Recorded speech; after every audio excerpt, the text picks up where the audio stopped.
이등병 시절 이야기 합본 제26편 집합과 얼차려. 그동안 올린 이등병 시절 이야기를 주제별 합본으로 올려드립니다. 이등병 시절 합본 제26편은 이등병 시절 마지막 집합과 얼차려 이야기입니다. 이등병 시절 89번째 이야기. 이등병 시절 마지막 얼차려 1. 1981년 5월 30일 이등병 시절을 단 이틀을 남겨둔 이날은 토요일이었습니다. 아침 일찍부터 우리 소대 병력 전체인 20명이 창리 1구로 대민 지원을 나가 하루 종일 논에서 일을 했습니다. 경지 정리를 한 논에 고르지 못한 평면을 고르게 만들고 돌을 주워내는 일이었습니다. 종일 흙을 파고 돌을 나르다 보니 저녁때가 되자 거의 녹초가 될 만큼 온몸이 파김치가 되었습니다. 며칠 전 모내기 대민 지원과는 전혀 다른 양상이었습니다. 푸짐한 음식도 없고 다만 막걸리 몇 잔에 일만 죽도록 한 날이었습니다. 그런데 이날 오후 작업 중에 작은 불상사가 있었습니다. 점심때 마신 막걸리 때문이었을까?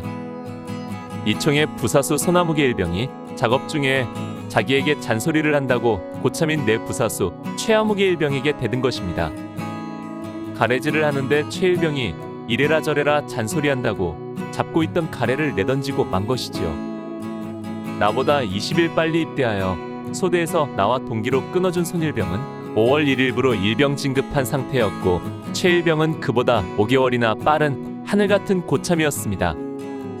손일병은 고향이 충남 부여로 나와 동양인데 농사일도 잘하고 축구를 잘했습니다. 우직하면서도 성격이 우락부락한데 아마 술김에 마음 좋은 최일병을 좀 얕보았는지 평소에는 생각조차 할 수 없는 행동을 한 것입니다.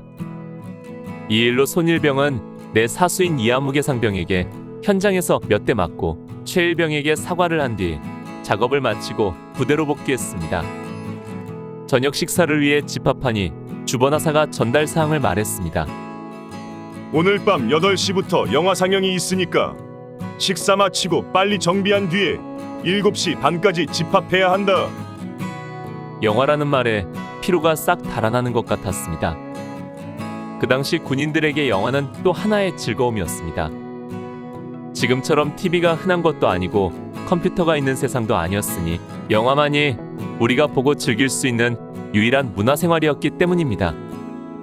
본래 우리에게 일주일에 한 번씩 영화 관람이 계획되어 있었습니다.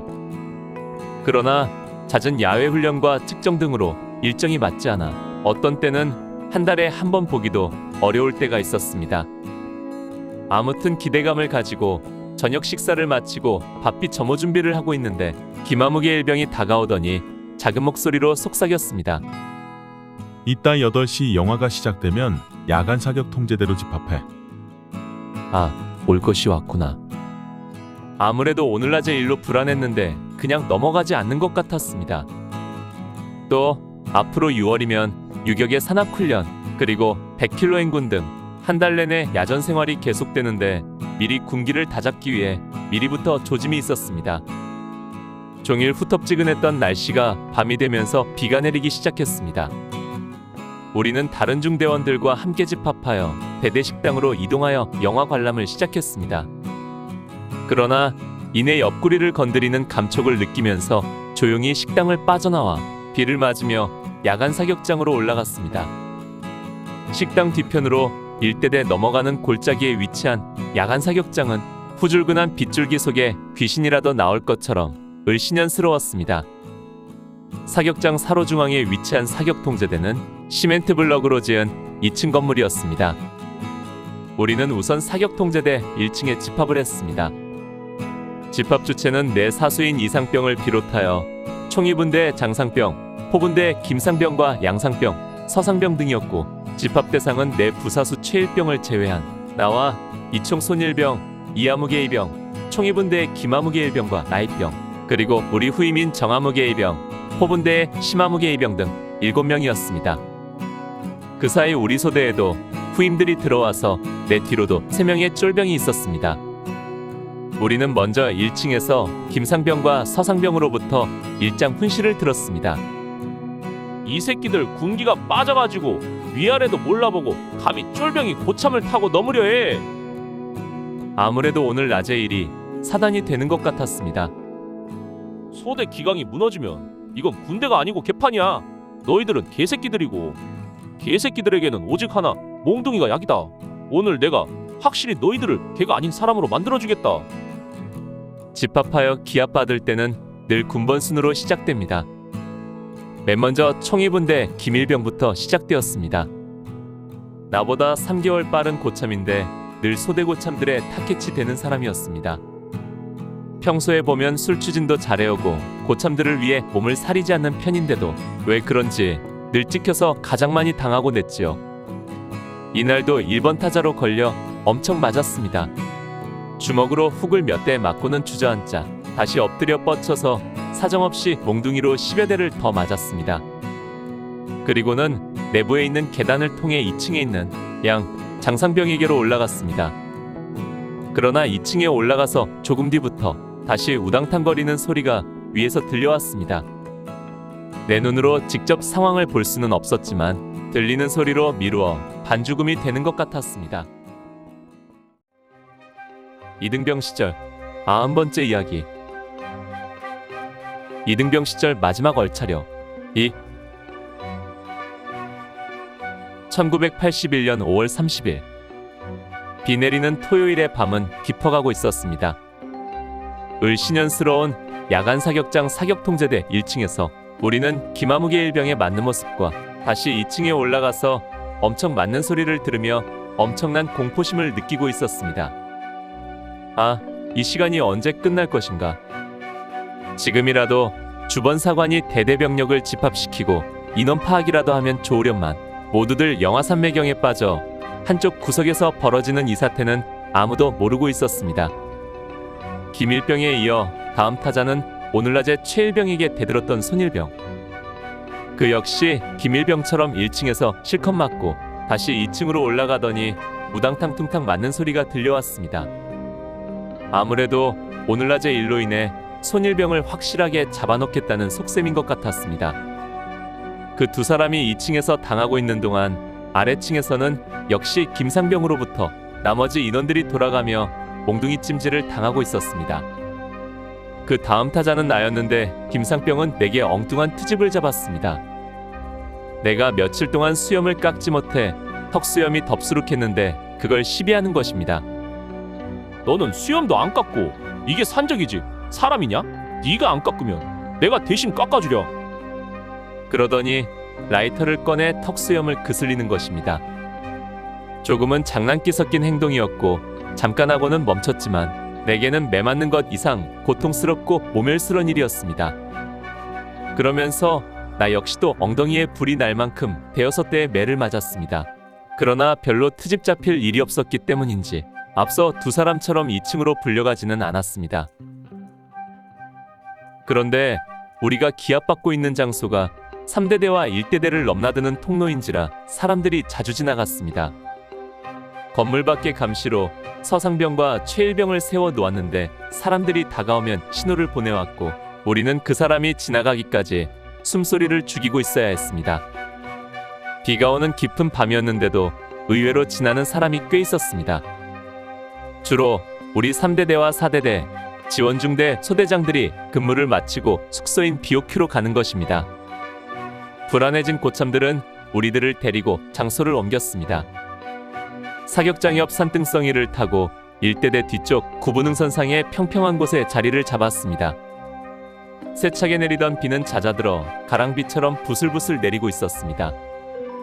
고참들은 우리를 군번순으로 일렬로 세워놓고 돌아가며 각 사람에게 훈계를 하며 때리기 시작했습니다. 그들이 말하는 매 맞아야 하는 이유는 오직 하나, 군기가 빠졌다는 것입니다. 그러면서 그동안 소대 생활에서 눈에 거슬리게 보아온 행동들을 하나하나 꼬집어 말하는데 어찌 그리 하나도 잊지 않고 다 기억하고 있는지. 급기야는 주먹으로 때리던 그들은 소나무 가지를 꺾어오더니 빗물로 젖은 그것으로 우리들 볼을 톡톡 때리기 시작했습니다.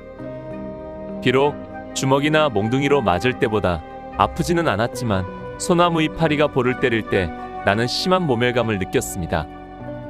그러나 나는 매를 맞으면서 독하게 이를 악물고 참았습니다. 나는 내게 기합을 주는 고참들을 이기고 싶었습니다. 오냐, 아무리 때리고 수치스럽게 해봐라. 나는 참고 견딜 것이다. 너희가 주는 어떤 고통, 어떤 수치도 나는 아무것도 아닌 것처럼 견뎌내리라. 아무리 아파도 입 밖으로 신음소리를 내지 않으리라. 이것이 내가 너희를 이기는 길이고 최후의 승자가 되는 길이다. 그들의 주먹이 내 복부에 꽂힐 때에는 나도 모르게 억소리가 새나왔지만 나는 이내 입을 다물며 그 소리를 삼키려 했습니다. 빗줄기는 가늘어 가고 물기 가득한 짙은 안개가 우리를 감싸고 있었습니다. 우리는 자리를 옮겨서도 30분 이상을 계속 맞고 있었습니다. 가장 많이 맞은 사람은 역시 김일병과 손일병. 그 두 사람은 바람 만난 갈대처럼 맞고 쓰러지고 다시 일어나면 또 맞고 쓰러지기를 반복했습니다. 참으로 잔인한 5월의 마지막 토요일 밤이었습니다. 마침내 견디다 못한 손일병이 서름에 겨워 울기 시작했습니다. 김일병 역시 손일병의 눈물을 보고는 참지 못하고 울기 시작하자 모든 상황이 종료되었습니다. 군대에서 고참들이 가장 두려워하는 것이 눈물이라는 것을 나는 그날 처음 알았습니다. 남자가 눈물을 흘릴 때에는 최후의 자존감이 무너졌다는 것을 의미하는 것이었고 그 결과는 바로 사고로 이어지기 때문이었습니다. 애인의 절교 편지에 눈물을 흘리면 자살 사고가 일어나고 기합받다가 눈물을 흘리면 보복 총기 사고가 일어난다는 사실입니다. 특히 우리 부대처럼 사고가 많이 나는 부대로서는 이렇듯 쫄병들의 눈물이 고참들에게 큰 두려움이 된다는 것을 나는 그날 절실히 깨달았습니다.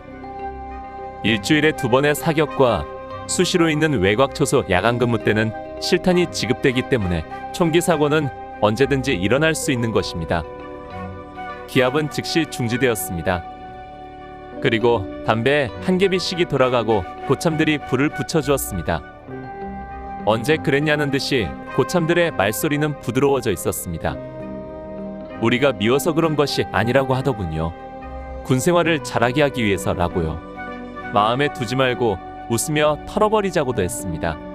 그러나 내기에는 모두가 서글프게 들렸습니다. 어이없고 얄밉기도 하더군요. 우리는 모두들 주먹으로 맞은 가슴과 배를 움켜쥐고 몽둥이로 맞은 다리를 절룩이며 산에서 내려왔습니다. 비에 흠뻑 젖은 몰골에 절룩이는 모습이 흡사 폐잔병의 물이 바로 그것이었습니다. 식당으로 가서 끝나가는 영화를 보았습니다.